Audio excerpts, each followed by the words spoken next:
இந்த 3 பேருமே வெள்ளாள கவுண்டருங்க. ஒருத்தர் வந்து கோபிச்செட்டிப்பாளையம், கொஞ்சம் கீழே வந்தீங்கன்னா ஈரோடு, கொஞ்சம் கீழே வந்தீங்கன்னா திருச்செங்கோடு. எல்லாம் 30 மைல் கேப்பில் 3 பேரும் வெள்ளாள கவுண்டர்கள். இதில் வந்து எப்படின்னாக்கா பொன்னையன் வந்து பட்டும் படாமல் இருப்பார். முத்துசாமி வந்து ஹலோ முத்துசாமின்னு கூப்பிடலாம். செங்கோட்டையன் தான் ஒரு கொங்கு பெல்ட்டில் வந்து அதிமுக ஒரு செல்வாக்கு பெரிய பவர்ஃபுல்லாக மாற்றினார். முத்துசாமி வந்து ஹலோ முத்துசாமி எப்படி இருக்கீங்க அப்படின்ட்டு போகலாம். ஃப்ரெண்டு மாதிரி பேசுவார், கை கொடுக்குவார், ரொம்ப சாதாரணம் பேசிட்டு போகலாம். செங்கோட்டை கிட்ட அப்படி இல்லை இருக்கு.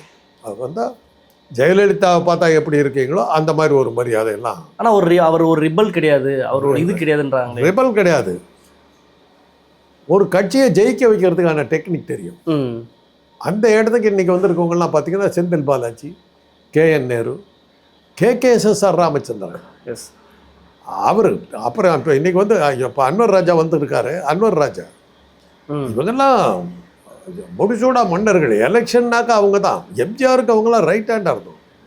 KKSSR ராமச்சந்திரன் ஜெயலலிதாவுக்கு ரைட்.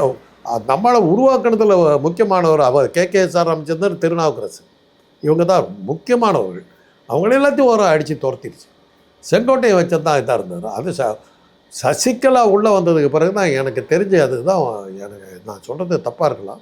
சசிகலா வந்ததுக்கு பிறகு தான் செங்கோட்டையுடைய செல்வாக்கு போச்சு.